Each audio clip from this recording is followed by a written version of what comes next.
Hello friends, welcome to keep saving YouTube channel. நான் உங்கள் ரேதி பேசுகிறேன். நீங்கள் எல்லோரும் நல்லா இருக்கீங்களா ஃப்ரெண்ட்ஸ்? நான் சூப்பராக இருக்கேன். நீங்களும் என்ன மாதிரி சூப்பராக இருக்கணும்னா, நான் இன்றைக்கி இந்த வீடியோவில் ஒரு சூப்பரான ஒரு முக்கியமான விஷயத்தை பற்றி தாங்க பேசியிருக்கேன். கண்டிப்பாக வீடியோவை எண்டு வரைக்கும் பாருங்கள். அந்த முக்கியமான விஷயம் என்னென்னா, இப்போ நாம் எல்லாருமே வந்துட்டு மாத சம்பளக்காரங்க தான். பணத்தை சேமிக்க முடியலைங்க. பணம் வந்த வழி தெரியாமலே காணாமல் போயிடுதுங்க. மாத கடைசியெல்லாம் இல்லைங்க, மாத பாதியிலேயே வந்துட்டு கையில் பணம் இல்லாமல் காலி ஆகிடுதுங்க. அப்படின்னு நினைக்கிறவங்களுக்கு இந்த 10 டிப்ஸ் வந்துட்டு கண்டிப்பாக யூஸ்ஃபுல்லாக இருக்கும்.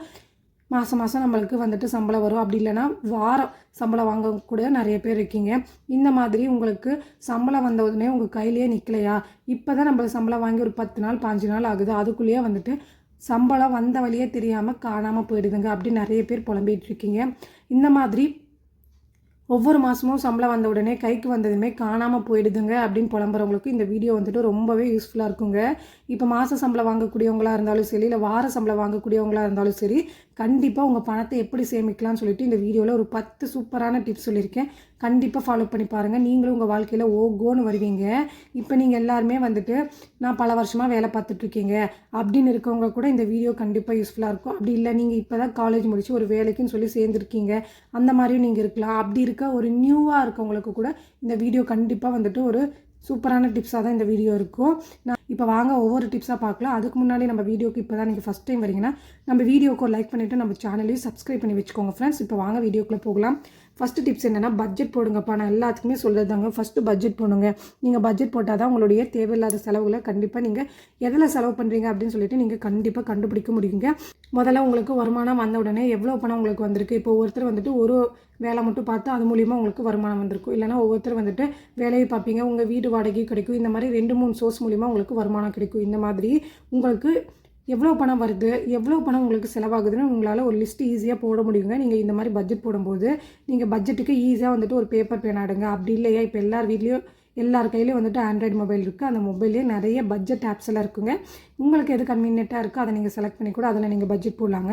இந்த பட்ஜெட் போடுறதுக்கு எதுக்குன்னா, மெயினாக வந்துட்டு உங்கள்கிட்ட எவ்வளோ பணம் இருக்குது, எவ்வளோ பணம் தான் நம்ம செலவு பண்ணுறோம் அப்படின்னு சொல்லிட்டு நமக்கு ஒரு தெளிவாக ஒரு ஐடியா கிடைக்கிறதுக்காக தான் சொல்கிறேன். கண்டிப்பாக நீங்கள் பட்ஜெட் போடுங்க. அடுத்த டிப்ஸ் என்னென்னா, இப்போ சேலரி வந்த உடனே முதல்ல சேமிங்கப்பா. இப்போ எல்லாருமே மைண்ட் தாட் என்னவாக இருக்குன்னா, சம்பளம் வந்துடுச்சு, நம்ம எல்லா செலவுக்கும் பணத்தை எடுத்து வைப்போம். இப்போ வீட்டு வாடகை, இப்போ நம்மளுடைய வீட்டு செலவுகளுக்காக பணம், காய்கறி வாங்குறது, பால் வாங்குறது, கேஸ் வாங்குறது, குழந்தைங்களோட படிப்பு, அவங்களுடைய என்டர்டெயின்மெண்ட்டு, வெளியே போகிறது, அந்த மாதத்துக்கு ஏதோ ஒரு விசேஷம் வந்தால் அதுக்கு வந்துட்டு நாம் வந்துட்டு ஒரு பொருள் வாங்கணும், ஒரு ட்ரெஸ் வாங்கணும். இந்த மாதிரி எல்லாத்துக்குமே முதல்ல செலவுக்கு தான் நம்ம பணத்தை எடுத்து வைப்போம். எல்லாருடைய மைண்ட் தாட்டுமே அப்படி தான் இருக்கும். ஆனால் நான் என்ன சொல்ல வரேன்னா, நீங்கள் வந்துட்டு பணம் வந்துடுச்சுன்னா உங்களுடைய சம்பளம் அப்படின்னு சொல்லி வந்த உடனே நீங்கள் என்ன பண்ணுறீங்கன்னா, உங்களுடைய சேவிங்ஸ்க்கு நீங்கள் எடுத்து வச்சுடுங்க. இப்போ நீங்கள் ஒரு எக்ஸாம்பிளுக்கு சொல்கிறேன், நீங்கள் ஒரு 30,000 வந்து சம்பளம் வாங்கக்கூடியவங்களாக இருந்தீங்கன்னா, உங்களுடைய 30,000 வந்துட்டு உங்களுக்கு ஒரு 5,000 அவங்களால எவ்வளோ முடியுதோ உங்கள் சேவிங்ஸுன்னு தனியாக எடுத்து வச்சுடுங்க. அந்த பணத்தை நீங்கள் கையே வைக்கக்கூடாதுங்க. மீதி இருக்க அந்த 25,000 மட்டும்தான் அந்த மாதத்துக்கான செலவை நீங்கள் பண்ணணும் அப்படின்னு நான் சொல்ல வரேன். இப்போ அடுத்த விஷயம் என்னென்னா, அவசரத்துக்கு நமக்கு பணம் தேவைப்படுது இல்லைங்க. இப்போ நம்ம குழந்தைங்க இருக்க வீடாக இருந்தால் எப்போ வேணாலும் அவங்களுக்கு வந்துட்டு ஒரு ஹாஸ்பிட்டல் செலவு வரலாம். சளி காய்ச்சல் அப்படின்னு நமக்கு வந்துட்டால் நம்ம ஹாஸ்பிட்டல் போனால் ஒரு 500 1000 கண்டிப்பாக நம்ம செலவாகிடும். நீங்கள் இதுக்கு ப்ரீ பிளானாக இருக்கணுங்க. ஒரு மெடிக்கல் செலவுக்காக மட்டும் நான் இதை சொல்லலை. நீங்கள் திடீர்னு ஒரு ஊருக்கு போக வேண்டிய வேலை வந்துடுச்சு, உங்களுக்கு பணம் வேணும் அப்படின்னா, நீங்கள் மாதம் உங்களுடைய ஒரு எமர்ஜென்சி ஃபண்டுன்னு சொல்லிட்டு ஒரு 100 500 1000 உங்களால் எவ்வளோ முடியுதோ அதை கண்டிப்பாக ஒரு உண்டியலையோ இல்லை ஒரு பர்ஸ்லையோ எடுத்து வைங்க. அந்த பணம் வந்துட்டு அந்த மாதத்துக்கு செலவு ஆகலை அப்படின்னா நீங்கள் அடுத்த மாதம் அதே மாதிரி சேவிங்ஸ் பண்ணுங்கள். இந்த மாதிரி உங்களுக்கு அந்த மாதத்துக்கு அந்த செலவு பணம் வந்தால் மட்டுமே அதிலேருந்து அந்த எமர்ஜென்சி ஃபண்ட்லேருந்து கை வைங்க. அப்படி இல்லைன்னா அந்த பணத்தை நீங்கள் ஒவ்வொரு மாதமும் இந்த மாதிரி சேவிங்ஸ் பண்ணிகிட்டே வாங்க. இது வந்துட்டு உங்களுக்கு ரொம்ப யூஸ்ஃபுல்லாகவே இருக்குங்க.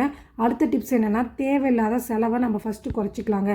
இப்போ நம்ம என்ன பண்ணுவோம், சம்பளம் வந்த உடனே நம்ம வந்துட்டு செலவுக்கு தான் முதல்ல பணத்தை எடுத்து வைப்போம். கண்டிப்பாக அந்த மாதிரி நீங்கள் பண்ணக்கூடாதுன்னு தான் நான் சொல்ல வரேன். நீங்கள் வந்துட்டு கடைக்கு போகும்போதோ இல்லை ஆன்லைனில் ஒரு பொருள் வாங்கணும், ஒரு ட்ரெஸ் எடுக்கணும் அப்படின்னு நீங்கள் யோசனை பண்ணால் கூட உண்மையில் அந்த பொருள் நமக்கு தேவைதானா ஒரு நிமிஷத்துக்கு ஒரு 5 நிமிஷம் யோசனை பண்ணி பாருங்கள்.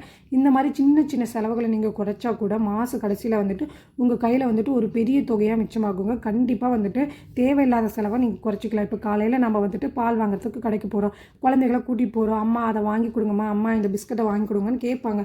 ஆனால் நம்ம முடிஞ்ச வரைக்கும் அவங்களுக்கு அந்த மாதிரி தேவையில்லாத செலவுகளை குறைச்சி தான் நம்ம வந்துட்டு பணத்தை சேவிங்ஸ் பண்ணணும். அதுக்காக எதுவுமே வாங்கி கொடுக்கக்கூடாதுன்னு நான் சொல்ல வரலைங்க. முடிஞ்ச வரைக்கும் நீங்கள் குறைக்கிறதுக்கு ட்ரை பண்ணுங்க தான் நான் சொல்கிறேன். நெக்ஸ்ட் டிப்ஸ் என்னென்னா, பில் கட்டுறத தேதியை எப்பயுமே மறக்காதீங்க. இப்போ நீங்கள் ஒரு கிரெடிட் கார்டு பில் பே பண்ணுறவங்களா இருக்கலாம், இல்லை நீங்கள் ஒரு கரண்ட் பில் நம்ம மாதம் எல்லாருமே வந்துட்டு 2 மாதத்துக்கு ஒரு டைம் கரண்ட் பில்லை கட்டுவோம்.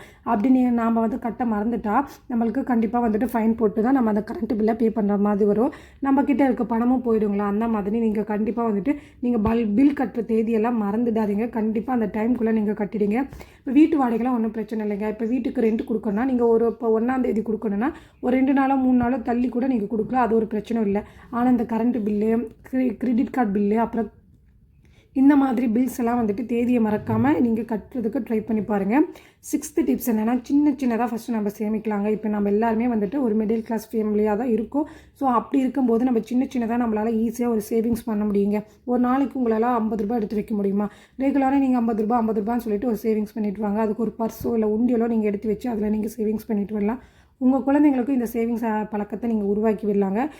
இப்போ நீங்கள் ரெகுலராக ஒரு 50 ரூபான்னு சொல்லிட்டு சேவிங்ஸ் பண்ணிட்டு வந்தால் கூட ஒரு மாதத்துக்கு எவ்வளோ ஆகுது பாருங்கள். 1500 ஆகுதுங்களா? அந்த 1500 பணம் உங்களுக்கு சேவிங்ஸ் தாங்க. ஸோ நீங்கள் அது ஏதோ ஒரு சேவிங்ஸ்க்கு நீங்கள் யூஸ் பண்ணிக்கலாம். இப்போ நீங்கள் வந்துட்டு ஒரு 100 உங்களால் எடுத்து வைக்க முடியுதுன்னா கூட ரெகுலராக 100 எடுத்து வைங்க. ஒரு மாதத்துக்கு 3000 ஆகுதுங்களா? நீங்கள் சேவிங்ஸ் பண்ணால் இப்போ ரெகுலராக நீங்கள் 100 எடுத்து வச்சா இந்த 3000 மாத கடைசியில் உங்கள் கைக்கு வந்து சேரும். அப்படி இல்லை நீங்கள் அந்த 100 எடுத்து வைக்கலன்னா நீங்களே யோசனை பண்ணி பாருங்கள். அந்த மாத கடைசியில் அந்த கிடைக்கக்கூடிய 3000 பணம் எங்கே போயிருக்குன்னு யோசனை பண்ணுங்க. அந்த பணம் நம்ம கண்டிப்பாக வந்துட்டு தேவையில்லாத செலவுக்கு தான் நம்ம வந்துட்டு யூஸ் பண்ணியிருப்போம். முடிஞ்ச வரைக்கும் எல்லா வீட்லையும் அப்படி தான் செய்கிறோம். நம்ம அந்த சேவிங்ஸ் பண்ணிட்டு வந்தால் அந்த 3000 நம்மளுக்கு மிச்சம் தாங்க. அந்த பணத்தை ஏதோ ஒரு நமக்கு தேவையான செலவுகளுக்கு நம்ம பயன்படுத்திக்க முடியும். கண்டிப்பாக இந்த சின்ன செலவுகளை நீங்கள் ட்ரை பண்ணி பாருங்கள். அடுத்த பணத்தை இன்வெஸ்ட் பண்ணுங்கள். இப்போ நம்ம பணத்தை சேமிக்கணும் அப்படின்னு சொல்லிட்டு கையிலே வச்சுட்டு இருந்தாலோ இல்லை பேங்க்கில் போட்டு வச்சாலும் எந்த ஒரு யூஸும் இல்லைங்க. Fixed deposit, recurring deposit, post ஆஃபீஸ்லேயும் சரி இல்லை பேங்க்லேயும் சரி இந்த மாதிரி ஒரு சேஃப்டி செக்யூரான இன்வெஸ்ட்மெண்ட்டை நீங்கள் ட்ரை பண்ணி பாருங்கள். நீங்கள் வந்துட்டு இப்போ தான் ஒரு 25-30 இயர்ஸ் யங் பீப்புளாக இருக்கீங்க. நீங்கள் வந்துட்டு ஒரு ஹை ரிஸ்க்கை வந்துட்டு என்னால் எடுக்க முடியும் அப்படின்னு நினைக்கிறவங்க மியூச்சுவல் ஃபண்ட் இல்லை ஸ்டாக் மார்க்கெட்டில் கோல்டு ETF இன்வெஸ்ட் பண்ணுறது, சில்வர் ETF இன்வெஸ்ட் பண்ணுறது, உங்களுக்கு அந்த ஷேர் மார்க்கெட், மியூச்சுவல் ஃபண்டை பற்றி உங்களுக்கு நாலேஜ் இருந்து நீங்கள் வந்துட்டு அதில் இன்வெஸ்ட் பண்ணணும் அப்படின்னு நினச்சிங்கன்னா, உங்களுடைய விருப்பம் இருந்தால் நீங்கள் அதில் கூட இன்வெஸ்ட் பண்ணலாம் தான் சொல்லி உங்களுக்கு ஐடியா கொடுக்குறேன். அதே மாதிரி கடனை வந்துட்டு நீங்கள் சீக்கிரமாக அடைக்க பாருங்கள். கடன் இருந்தால் நம்ம நிம்மதியாக ஒரு நாள் கூட தூங்கி எழுந்திருக்க முடியாதுங்க. அந்த கடனை நினச்சி ரொம்பவே ஃபீல் பண்ணணும். கண்டிப்பாக ஃபஸ்ட்டு உங்கள்கிட்ட இருக்க கடனை நீங்கள் வந்து அடைக்கிறதுக்கு ட்ரை பண்ணுங்கள். நம்மளுடைய ரிட்டைர்மெண்ட் எல்லாமே நம்ம வந்துட்டு என்ன பண்ணணும்னா, ஜாலியான ஒரு நிம்மதியான மனநிலையில் தான் அந்த ரிட்டைர்மெண்ட்டை நம்ம வந்து ஸ்பெண்ட் பண்ணணும். ஸோ அதுக்கு நம்ம இப்போ இருந்தே வந்துட்டு நம்மக்கிட்ட இருக்க எல்லா கடனையும் நம்மளுடைய ரிட்டையர்மெண்ட்டுக்கு முன்னாடியே அடைக்க நம்ம ட்ரை பண்ணணுங்க. அதுக்கு நீங்கள் என்ன பண்ணணும்னா, நீங்கள் எக்ஸ்ட்ரா மணி சம்பாதிக்கிறதுக்கு நம்ம ட்ரை பண்ணணுங்க. இப்போ எக்ஸ்ட்ரா மணி என்ன சொல்லனா, இப்போ ஒருத்தர் வந்துட்டு ஒரு வழியில் மட்டும்தான் உங்களுக்கு வருமானம் வருதுன்னா, இன்னொரு வழி உங்களுக்கு வருமானம் வரக்கூடிய வழியாக நீங்கள் தேடிக்கலாங்க. இப்போ எங்கள் வீட்டு ஹஸ்பண்ட் மட்டும் தான் வேலைக்கு போகிறாரு, நான் வந்துட்டு குழந்தைங்கள பார்த்துட்டு வீட்டில் தான் இருக்குன்னா, உங்களால் வீட்டில் வந்துட்டு என்ன வேலை செய்ய முடியும்? உங்கள் வீட்டு பக்கத்தில் உங்கள் ஊரில் இருக்க தொழில். இப்போ எங்கள் ஊரில் வந்துட்டு பனியன் ஃபேக்ட்ரி நிறையா இருக்குங்களா. ஸோ எங்கள் ஊரில் என்ன பண்ணுவாங்கன்னா, பனியன் வந்துட்டு பிசு வெட்டுறதுக்கு வெளியே கொடுப்பாங்க. ஒரு பீஸுக்கு வந்துட்டு 50 காசு, 70 காசு இந்த மாதிரி ரேட் போட்டு கொடுப்பாங்க. நம்ம வீட்டில் இருந்து அந்த வேலையை செய்யலாங்க குழந்தைகளை பார்த்துட்டு. இது மூலிமா ஒரு எக்ஸ்ட்ரா பணம் நமக்கு வரும். இந்த பணத்தை வந்துட்டு முதல்ல நம்மளுடைய கடன் அடைக்கிறதுக்கு நம்ம ஹஸ்பண்டுக்கு நம்ம ஹெல்ப் பண்ணலாம். ஸோ அந்த மாதிரி எக்ஸ்ட்ரா மணி சேவிங்ஸ் பண்ணுறதுக்கு நம்ம யோசித்து பார்க்கலாங்க. அடுத்து ஃபினான்ஸ் அட்வைசர் கிட்ட கேளுங்க. ஃபினான்ஸ் அட்வைசர்னு சொன்னதை நம்ம யாரையுமே சொல்லலைங்க, ஹஸ்பண்ட் அண்ட் ஒய்ஃபை தான் நான் சொல்லியிருக்கேன். ஸோ நம்மக்குள்ளே நாம் வந்துட்டு ஒரு ஃபினான்ஸ் அட்வைசராக இருக்கணுங்க. இதை பண்ணலாங்க, அதை பண்ணால் நம்மளுக்கு வந்துட்டு பணம் வந்துட்டு நம்ம தேவையில்லாமல் செலவு தான் பண்ணுறோம், அதை பண்ண வேண்டாங்க. இந்த மாதிரி நம்மளுக்குள்ளேயே நம்ம வந்துட்டு ஒரு ஃபினான்ஸ் அட்வைசராக இருந்து நம்ம வாழ்க்கையை நம்ம குழந்தைங்களே நல்லபடியாக நம்ம மேலே கொண்டு போய்க்கணுங்க. அதனால் நாமளே வந்துட்டு ஒரு ஃபினான்ஸ் அட்வைசராக இருந்து நமக்கு தேவையான செலவுகள் என்ன, நம்ம எப்படி அடுத்து நம்மளுடைய ரிட்டையர்மெண்ட்டை நம்ம வந்துட்டு பணத்தை எப்படி சேமிக்கிறது, ரிட்டையர்மெண்ட்டை எப்படி நம்ம நிம்மதியாக வாழணும் அப்படின்னு சொல்லிட்டு இப்போ இருந்தே நம்ம ப்ரீ பிளான் பண்ணி நம்மளுடைய வாழ்க்கையை கொண்டு போகணுங்க. அதுக்கு ஒருத்தர் பேச்சை நம்ம கேட்டுக்கணும். ஹஸ்பண்ட் சொல்கிறத ஒய்ஃப் கேட்டுக்கணும், ஒய்ஃப் சொல்கிறத ஹஸ்பண்ட் கேட்டுக்கணும். இந்த மாதிரி நமக்குள்ளே ஒரு ஃபினான்ஸ் அட்வைஸராக இருந்து நம்ம லைஃப்பை கொண்டு போகலாங்க. ஓகே ஃப்ரெண்ட்ஸ், இன்றைக்கி இந்த வீடியோவில் இந்த 10 டிப்ஸ் சொல்லியிருக்கேன். இந்த 10 டிப்ஸ் உங்கள் வாழ்க்கையில் நீங்கள் கண்டிப்பாக ட்ரை பண்ணி பாருங்கள்.